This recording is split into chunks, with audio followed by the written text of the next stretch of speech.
उच्चारण के कितने भेद होते हैं? 5, 6, 7 या 8? कितने भेद होते हैं? ये होते हैं 5। हम चले जाएंगे विकल्प ए के साथ। अगला, ता वर्ग का उच्चारण स्थान है स्पर्श, कंठ, ओष्ठ, दंत।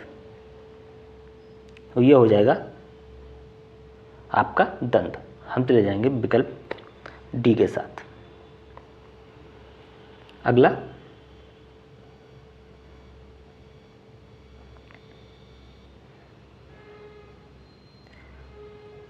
क्षात्रज्ञ व्यंजन है लुंठित, उष्म, संयुक्त या उक्षिप्त।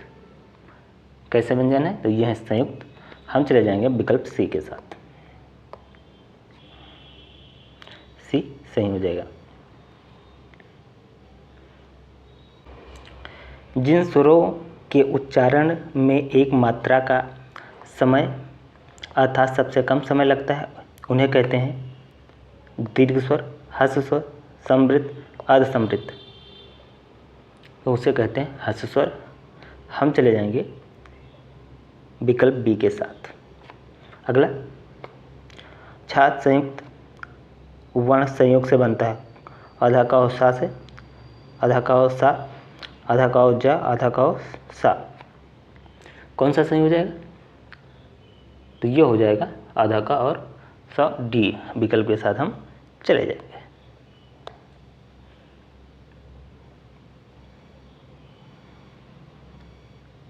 अगला, श्रवण कौशल शिक्षण की विधियां हैं प्रश्नोत्तर, शास्त्रवाचन, भाषण, उपरोक्त सभी। कौन सा विकल्प सही हो जाएगा?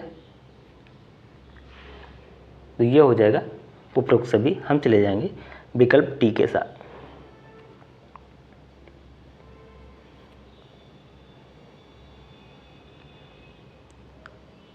अगला, अनुनासिक व्यंजन होते हैं प्रत्येक वर्ण का 5वां वर्ण, प्रत्येक वर्ग का 6ठा वर्ण, प्रत्येक वर्ग का 4था वर्ण या प्रत्येक वर्ग का 3रा वर्ण। कौन सा विकल्प सही हो जाएगा? तो ये होता है प्रत्येक वर्ग का 5वां वर्ण। हम चले जाएंगे प्रत्येक वर्ग के 5वां वर्ण विकल्प ए के साथ। अगला, मात्रा एवं कालानुसार स्वर कितने प्रकार के होते हैं? 4, 3, 8 या फिर 9। कौन सा विकल्प सही हो जाएगा? तो ये हो जाएगा आपका विकल्प बी। हम चले जाएंगे 3 प्रकार।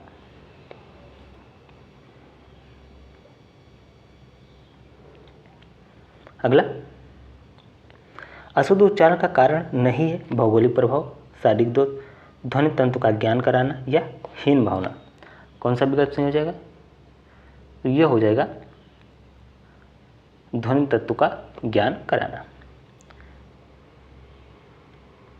हम चले जाएंगे विकल्प सी के साथ।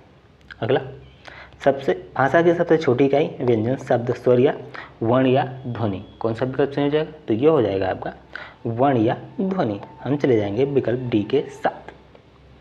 अगला,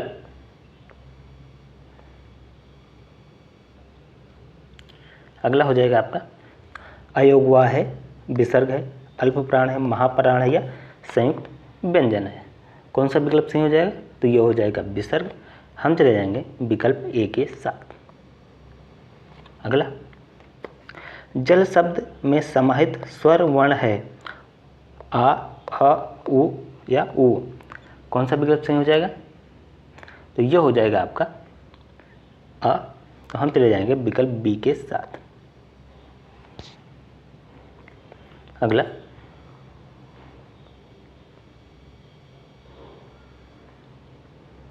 अगला, हो जाएगा आपका डा ढा वर्ण है उक्षिप्त, अंतस्थ, संयुक्त या उष्म। कौन सा विकल्प सही हो जाएगा? तो ये हो जाएगा आपका उक्षिप्त। हम चले जाएंगे विकल्प ए के साथ। अगला,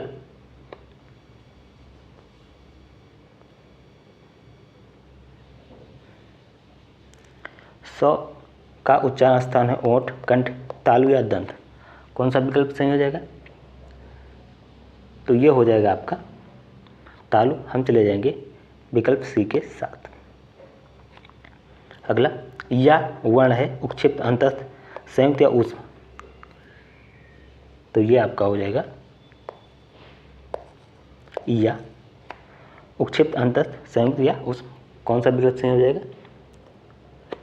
तो ये हो जाएगा आपका अंतस्थ या रल्ला। हम चले जाएंगे विकल्प बी के साथ। अगला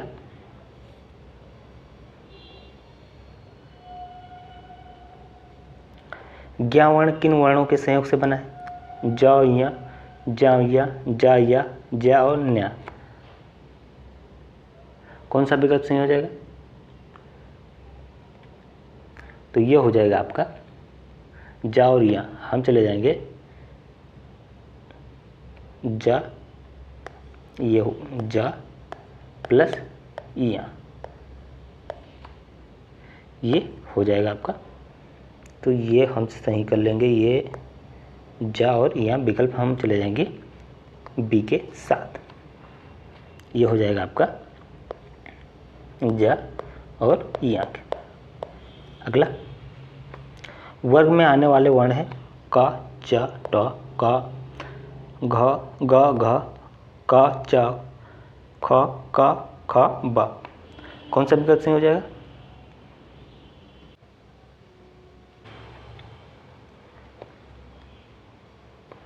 ब वर्ण का उच्चारण स्थान है, कौन सा है?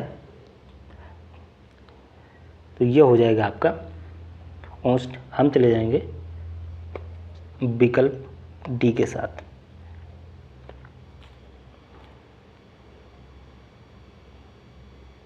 अगला अंतस्थ व्यंजन की संख्या है 2, 3, 4 या 6। कितनी है? तो ये है 4। हम चले जाएंगे विकल्प सी के साथ।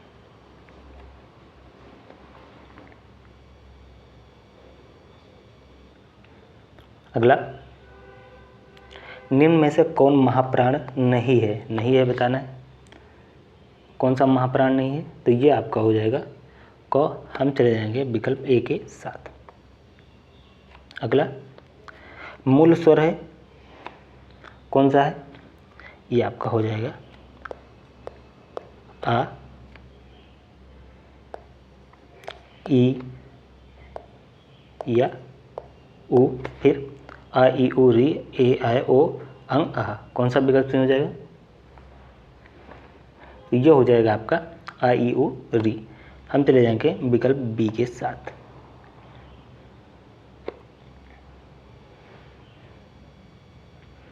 अगला किन वर्णों को अधस्वर कहा जाता है? य, व, र, ल, ड, ढ या च, छ, ज या हो ज। कौन सा विकल्प नहीं हो जाएगा? अधस्वर कौन से हो जाएंगे? ये हो जाएगा या, व। हम चले जाएंगे विकल्प ए के साथ। अगला निम्न अक्षर में महाप्राण कौन सा? क, च, ह, य। कौन सा विकल्प सही हो जाएगा? तो ये हो जाएगा आपका ह। हम चले जाएंगे विकल्प सी के साथ।